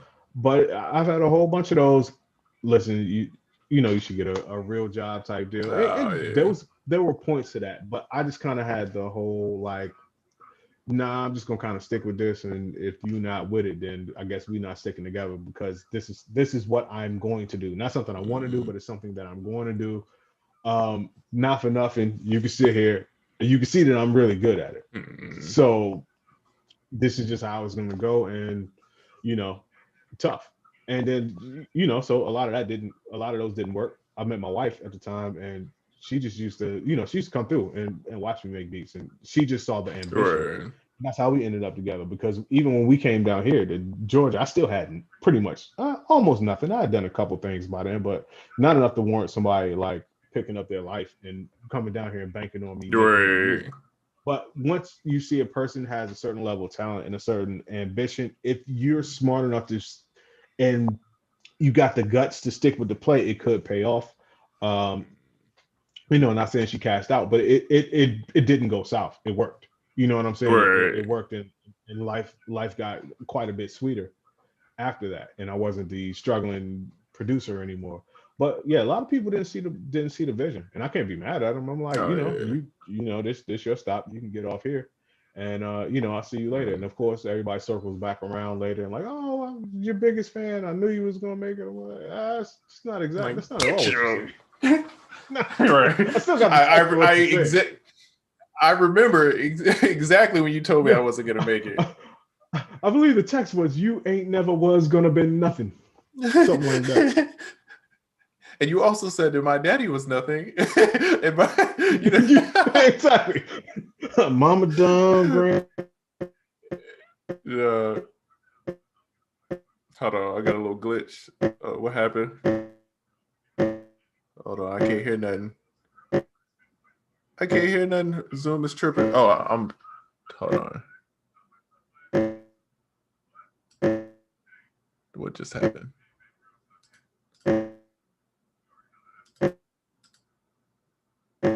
Hold on, I can't hear nothing on Zoom. I don't know. Oh man. Yeah, I can't hear nothing, Oracle, on Zoom.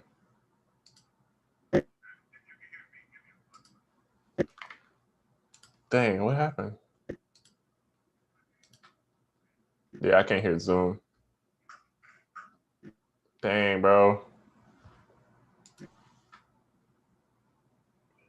I think she cut out on me, cuz. There we go. Oh, we here? All right, cool. Yeah, I think one of my joints went out. Okay. Joint. I didn't know what was going on. Good. Yeah, I was like, I can see you talking, but it wasn't popping. There we go. But yeah. Okay, so they could actually hear us both. Okay, cool. But yeah, I'm trying to think. I've definitely had those like the hating ex-girlfriends, but a lot of times, man, I use that as motivation. I feel like I probably wouldn't live in Atlanta. I probably wouldn't have did. I still would have been in Virginia if it wasn't for all that stuff. So, it gave me motivation. Like I was determined. I'm like, yo, I'm not coming back home until I'm popping, dog. I'm not, you know what I mean? I'm getting away from this boy, and until I get it right, I'm not going back. I mean, I didn't go back home for years, takes a bro. certain amount. It takes a certain yeah. Hold on. I got another phone. Where's my other phone? Oh, here it is. But yeah, it takes a certain amount of drive. Mm-hmm. And then I'm a firm believer. Wait. You gotta go through some stuff. Music is like great, you know what I mean? When you go through some stuff. Like if you're in a club, you're gonna make great club music. You know what I mean? If you depressed, you're gonna make a great depressed song. So whatever I'm going through, that's the kind of music I'm trying to make. That's a fact. Wait, we have a question. Wait, this question actually says, no question. Just want to thank you and Triza for all the gems you stay dropping at Beats by Junius. Thank you. In case you want to know where these questions are coming from, if you're on the email list, I send out a questionnaire. I try to do it every Friday, and people can fill out their questions here. And these are usually the questions that end up making it to the clips that we put on Instagram. So if you're on the list, just try to answer that questionnaire. Hopefully we can answer one of your joints on, online. Yes, sir. Yes, sir. Let's see. We had another question. That's Young Ab Brow, what up, bro? He said, bro, this is one of the best podcasts for me, real life experience. Please save this video. Yes, sir. It will be on YouTube. And shout out to you, bro. How you been, man? Yes, sir. Young Ab Brow, man. Ab Brow here, graduating, and he's taking it to the next level, man. Shout out to him and his incredible bass skills. While we shouting out people in the community too, man. Shout out to Prentice. I had a dope consultation with him yesterday. I'm starting to like consultations again. I was not liking them at first, but just talking to people and having like real life conversations, it really feels good. So man, shout out to Prentice, bro. Yeah, shout out to Prentice, always good people, man. Yeah. Let's see. Have we listened to Kid Cudi album yet? Not yet.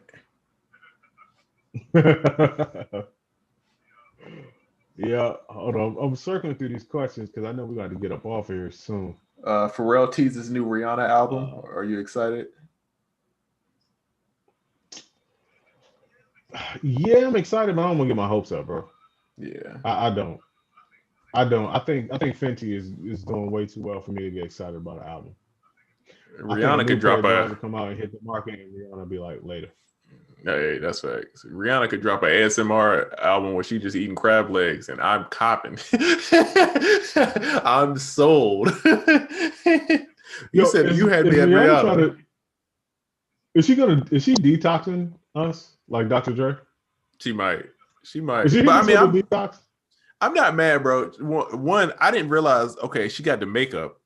Right, and I knew that was taken. I forgot that she had the clothing one too. I didn't realize that was like a huge thing. That's what I'm talking about. Them drawers is out of here, bruh. So if I'm over here making, millions and millions of dollars and getting like love, and don't have to go through all the criticism and all that for making music, I'm kind of not mad. I mean, it's kind of the same. I don't want to say it's the same issue we're having. But I know I've had like it's been hard for me to sit down and just make music because business has been so like, it's such a quick return. Like you can do something in business and it's like, it's instant. It's like, you see it like, all right, this works. With music, it's like you're working you're working for a year in advance. You know what I mean? So it's like, I have issues with it. I mean, I'm doing better. I've been every day making like 3 joints. I've been cooking up, going crazy, but I just got to figure out a balance of keeping up the business and being creative like that. And so I'm not mad at her, bro. Well, you've inspired me once again. You've inspired me to get back into, now that the build and all that is over with, I want to get back to work. Because you hit me with something yesterday, and I was like, that question stopped me in my tracks for a minute, and I still don't know the answer to it. But I'm like, it was kind of like it checked me back in, like, damn, bro, do I? For real, do I? I don't know. Where at another point in my life, I'd be like, man, hell yeah, hold tight. And I'm like, yo, I don't know. Let me look under the bed or something. I don't even know. So I'm like, nah, I gotta get back on that. I think the business horse is the easier horse to get back on to start riding again. Like for instance, holiday sales stuff, I almost completed that. So I want to knock all that out this week to really ride out December on like some real music making shit, kind of being off, getting ready for the next year, just in a rejuvenated space. But yeah, you like I said, you asked me that question yesterday, and I was like, damn, that was a wake up call, bro, for sure. Right. Let's see. I don't know if y'all remember Homeless Producer from way back, but I'm in a car now on my way to Georgia in about 6 months to be homeless and making music. Hey man, good luck, bro. Listen. Hey, get that paper however you can do it. Invest in yourself, my brother. Shoot, we done been there. I done been there, bro. I done been there. Hey, I feel it, bro. Just keep grinding, man. Keep positive. Focus on the goal. Hey, you'll be straight. It takes a certain level of just confidence, man. I will say that when it comes to like making it, it's gonna be a certain point when you may be the only one that believes in you. And at that point, you have to really ask yourself how much you believe in yourself. So I say do realistic self-assessments along the way. Don't just take that realistic self-assessment on that one day when you realize you're the only person that gives a damn about your career or thinks that you can make it. It's going to take a certain level of just self-motivation. So make sure that y'all are building that every day and not delusionally. Like, don't just say you to go to some shit or you're great at something just because you want to be or that sounds cool to say. Like, actually take the time out and make yourself the greatest at that. Make yourself the GOAT, or at least make yourself better than you were at it yesterday. And the GOAT thing will kind of take care of itself if you live long enough. But just real self-assessments, man, and lose the delusion and lose the ego, because like I said, you may wake up one day and you're the only person in your corner. And if you are drunk and high off delusion, you don't really got nobody really rocking with you. Let's see. Oh, hold on. Let me find out who it was. Lex of MP. He says he got a record coming out on a new Call of Duty. So shout out to him. Congrats to you, my brother. You know, bruh, like 1,000 people gonna get virtually killed to your music. Shout out to you. I'm gonna curse out a 12-year-old while throwing a frag at him. You know what I mean? To your music, bro. How does that feel, bro? Nuketown 84. It's going down. That's crazy. Yeah, that's a fact. Yo, congratulations on that. You know, not for nothing. If I had the air horn, I would hold you down with the air horn. But that's good business right there. We have a question that'll be a quick answer. EQ, compressor, reverb, or delay. Which plugin is best for mastering? What? All of them. Mastering is a process. That process entails using every single one of those plugins that you named, more than one of some. If you want to know more about it, check out our YouTube. If you really want to be the GOAT of the mastering, check out the art of beat mixing on SoundOracles.net. There's a mastering section that is out of this world. It is called the 4 Holy Grail Steps to Ultimate Mastering. That's right. So check that out, man, for sure. But yeah, all of those. Don't throw none of those away. You're gonna need all of those. It's crazy. I just got Call of Duty yesterday too, bro. Because I got the new PC, so I've been gaming. You know what I mean? So I've been playing a little Call of Duty, talking a little trash. I'm trying not to get addicted. I have an issue with Call of Duty to where I'm like addicted to it. Bro, I had a year of my life where I was just on Tumblr and played Call of Duty, and that was all I did all day, bro. And it was terrible. That sounds like a dangerous year. I would make beats all night, stay up all day, and be on Tumblr and play Call of Duty. And it was bad. It wasn't my proudest moments. You know what I mean? I was a little bummy during them times. So I'm trying to stay away from the Call of Duty addiction, you know? I was broke, so I didn't have nothing to do. You know what I mean? I was just there. Yo, gaming scares me, bro. I'm not gonna lie. I lost a little bit of life due to gaming, and it scared me so much. I just haven't really gamed since then. I've been so scared, bro. I'm not gonna lie to you. Well, now it's great because you can just game and stream and make money from it. So it's like, at least if you're gonna just play games, at least you can, you know.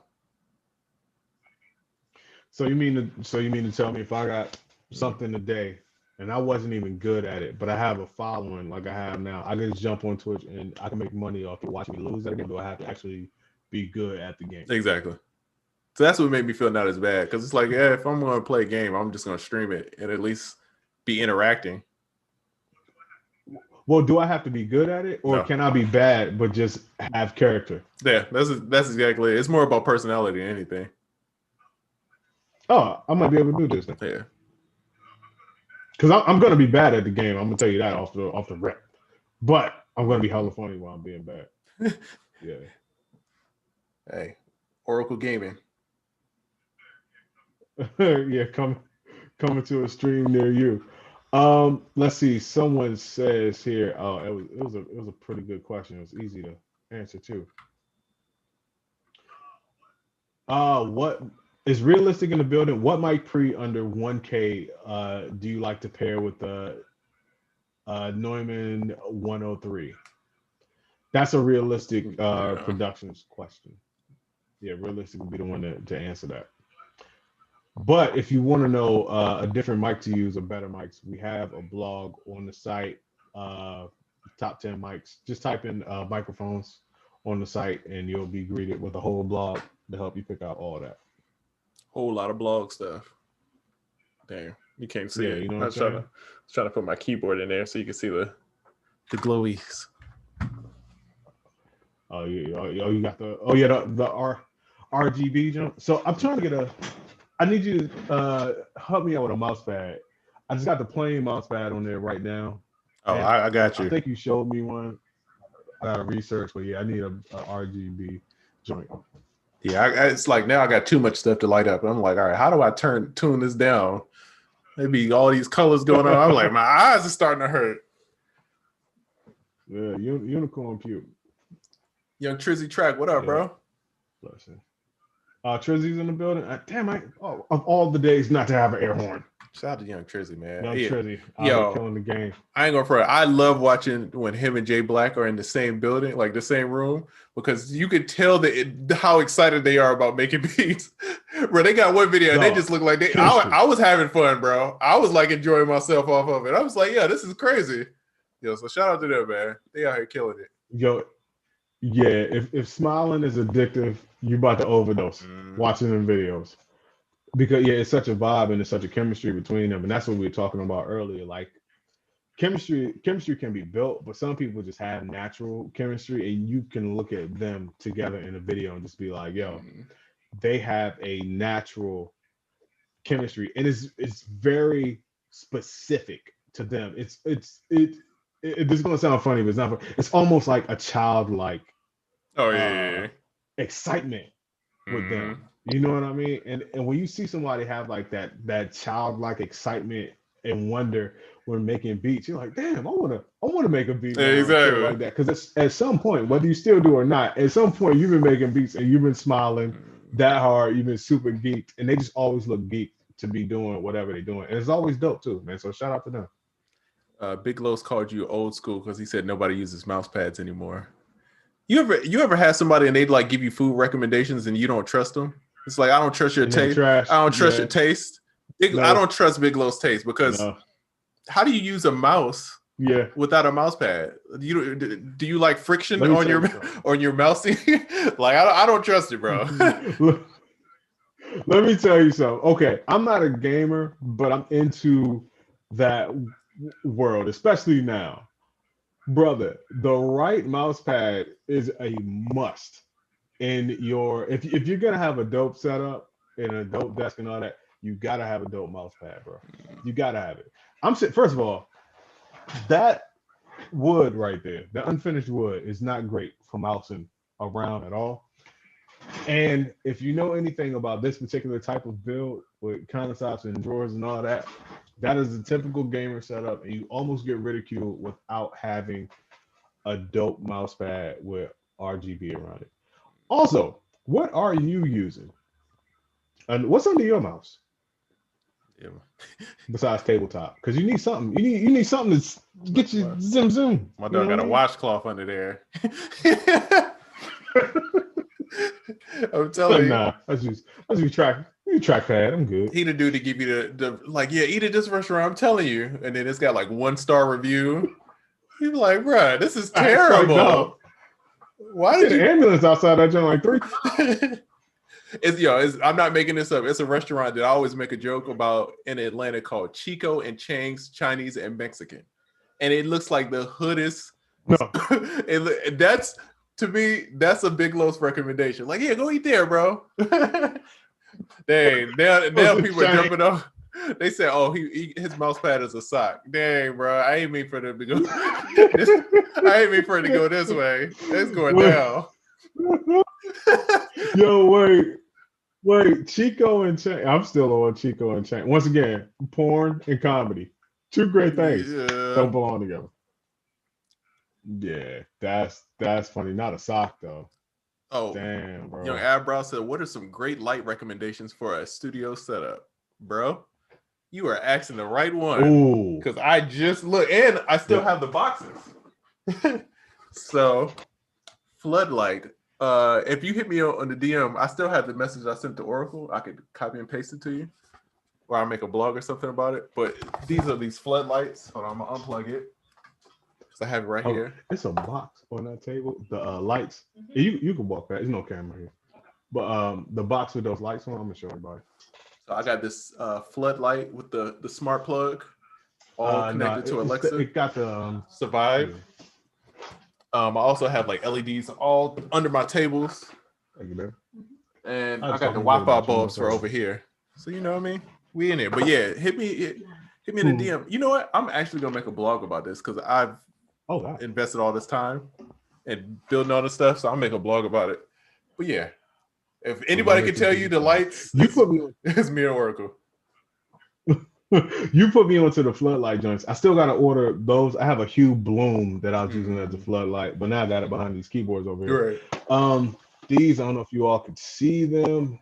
These LED lights, and I'm gonna put them on my site. These are the ones that I have behind this desk now. I switched them all out, but these joints are compatible with Amazon Echo. You know what I'm talking about.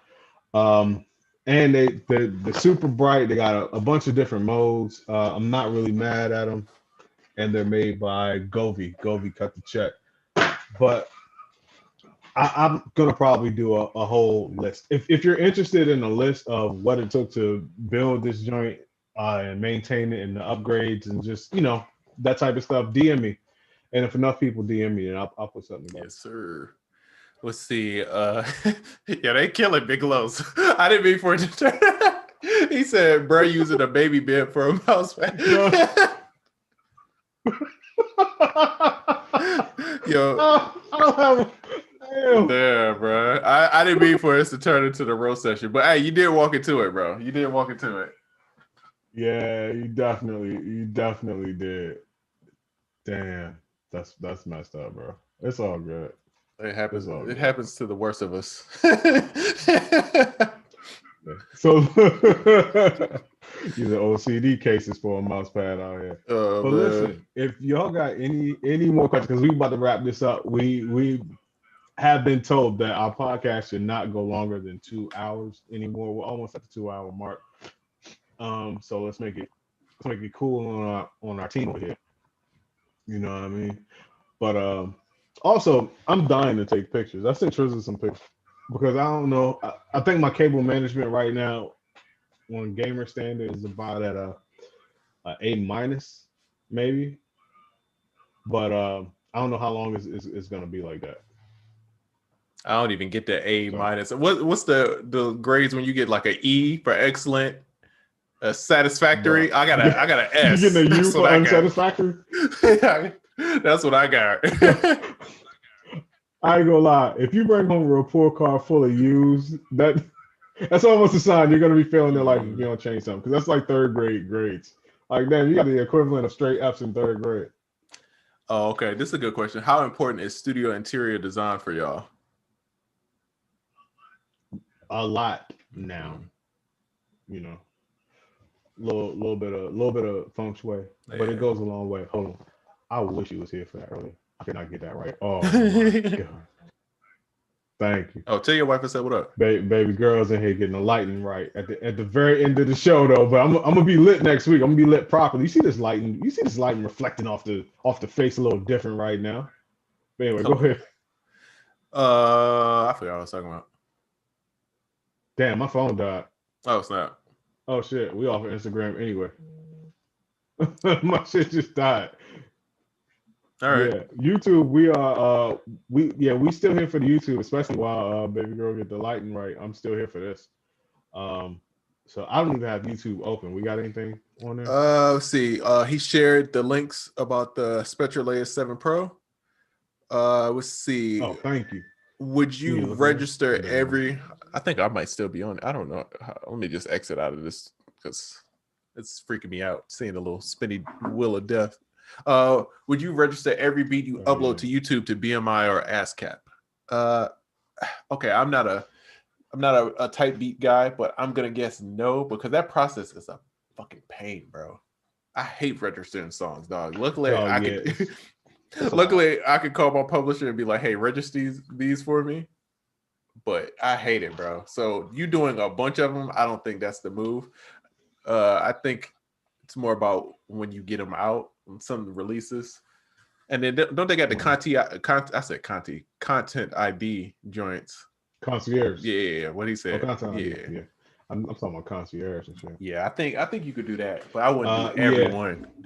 It pays. It pays to have somebody at your PRO that you can call to register something. I forgot who my person was last time. Oh, shout out to Loretta Gatson. That was her name, right? Loretta Gatson. I think that was her name. Anyway, yeah, Loretta Gatson over at BMI. But yeah, when find somebody at your PRO that you can just call and be like, okay, you register this. Otherwise, it's gonna be a lot, man. It's like the IRS or something. Big facts. Yeah. Loretta Devine. As a fact. Yeah. Yo, why does she play the same person in every? Okay, this the part of the show that where we just gonna kind of wild out. Go off on a tangent. But why does she play the same person in every movie? Every time. Yeah. I love her voice though. I ain't gonna front. She plays the same nervous mother/grandmother in every movie. She like your cool aunt that you want to talk to on the phone. Like, hey, auntie, how you been? You good? That's her. That's a fact. Go to church every Sunday, but out of nowhere, she'll walk past you, like, tell you not rolling the J right. Like, what do you know about that? Dang, you still on? I'm always in church, baby. You still on IG, bro? I don't know how that's working. YouTube? I mean, on Instagram. Yeah. Can you see me on IG? You can't. It's can't both of us. See me doing anything because my phone died. It's both of us. Still I think it's just stuff? I think it's just called the loop. Oh, okay. He said the PJ, same lady. That's facts,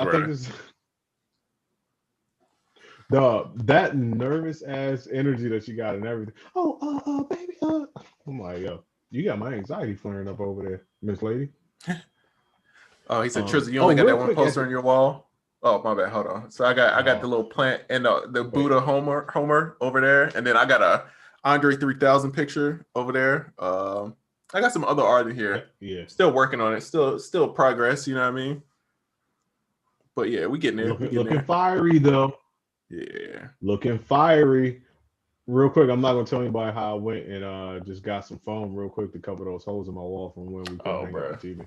I don't know if you can see. I got a couple. I need to patch. I got a couple of them boys. Hey, listen, yeah, got the young Patch Adams. I wish I would have thought about that before I pristinely put together at least this 8 feet of desk going across here with the wires ever so connected gently under the whole joint. I'm like, moving this joint is not going to be cool to patch them joints. So y'all gonna be seeing this for a little while.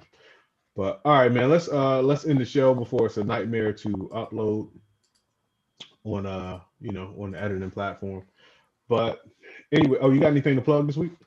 Yo, the producerkit.com, man. Check it out, get you some sounds. I got this new setup, so I'm gonna be streaming soon. I've just been working out all the kinks. I gotta figure out. I want to start having guests and doing the music review thing, but I gotta figure out how to get the audio clean. So that's a little tricky. But yeah, I'm gonna start streaming more. So check me out. And that's it, bro. I'm chilling, bro. Fire. Same. Go hit up SoundOracle.net, man. Get your sound game right. Really take it to the next level. Don't just act like it, be like it. Hit you up on the course, man. The art of beat mixing is amazing because after you make the beat, listen, don't let your downfall be a terrible mix. Go get that mix. The art of vocal mixing for all my artists out there or people that mix vocals, that's there waiting for you, as well as a ton of blogs, tutorials, and just overall just a good producer having, man. So check out SoundOracle.net over the weekend and get it right. Total bundle, 90% off still. Yes, sir. All right, we'll be back next week. All right, it's been another episode of UnQuantized.